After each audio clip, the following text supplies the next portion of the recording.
چند صد هزار انسان شریف روی کار آمده। ইরানের ইতিহাসে সবচেয়ে বড় জানাজার সাক্ষী হতে যাচ্ছে গোটা বিশ্ব। প্রয়াত সর্বোচ্চ নেতা আয়াতুল্লাহ আলী খামেনির শেষ বিদায়ে জানাজায় অংশ নিতে পারেন ৩.৫ কোটির বেশি মানুষ।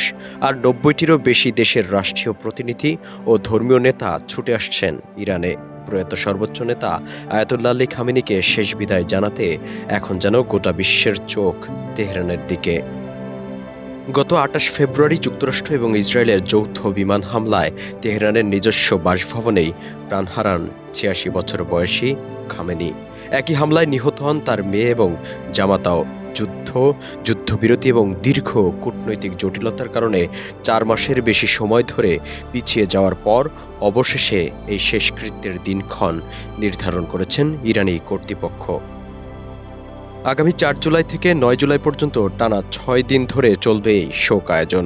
৪ এবং ৫ জুলাই তেহরানের বিখ্যাত ইমাম খোমেনি মুসল্লা প্রাঙ্গণে জনসাধারণের জন্য মরদেহ উন্মুক্ত রাখা হবে, যেখানে লাখো মানুষ শেষবারের মতো তাদের নেতাকে এক নজর দেখার সুযোগ পাবেন।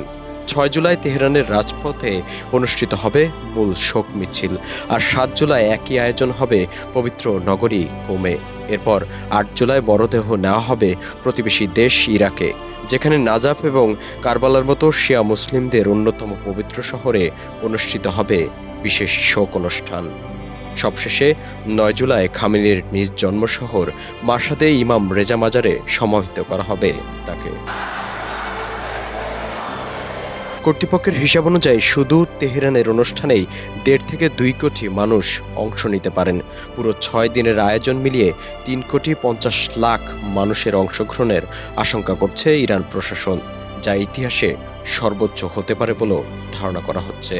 এই বিশাল আয়োজনের নিরাপত্তার দায়িত্ব রয়েছে ইরানের বিপ্লবী রক্ষী বাহিনী, আর লজিস্টিক ব্যবস্থাপনায় কাজ করছে আধা সামরিক বাহিনী বাসিজ। অতীতে আয়াতুল্লাহ খোমেনির জানাজায় এবং জেনারেল কাশেম সোলাইমানির শেষকৃত্যে ভিড়ের চাপে প্রাণহানির ঘটনা ঘটেছিল, তাই এবার বাড়তি সতর্কতা নিচ্ছে কর্তৃপক্ষ। ৩০টির বেশি দেশ থেকে সরকারি প্রতিনিধি দল এবং ৯০টিরও বেশি দেশের ধর্মীয় নেতা ও পণ্ডিতরা এই শোক আয়োজনে অংশ নিতে ইচ্ছা প্রকাশ করেছেন। পাকিস্তানের প্রধানমন্ত্রী শাহবাজ শরীফ নিজে এই জানাজায় প্রতিনিধি দল পাঠানোর ঘোষণা দিয়েছেন।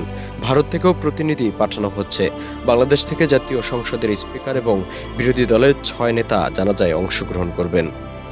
১৯৩৯ সালে মাশহাদে জন্ম নেওয়া খামেনি ইরানের ৩য় প্রেসিডেন্ট হিসেবে দায়িত্ব পালন করেন ১৯৮১ থেকে ১৯৮৩ সাল পর্যন্ত।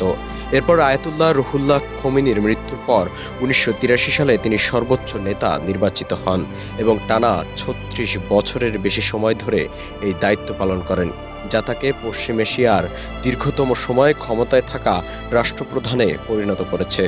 তার মৃত্যুর পর গত ৮ মার্চ তার ছেলে মুজতবা খামেনিকে নতুন সর্বোচ্চ নেতা হিসেবে নির্বাচিত করে বিশেষজ্ঞ পরিষদ। তবে আক্রমণে গুরুতর আহত হওয়া মুজতবা এখনও জনসম্মুখে আসেননি, ফলে এই জানাজায় তার উপস্থিতি নিয়ে জল্পনা তুঙ্গে। Nazmul Gazi, prime TV, desk report.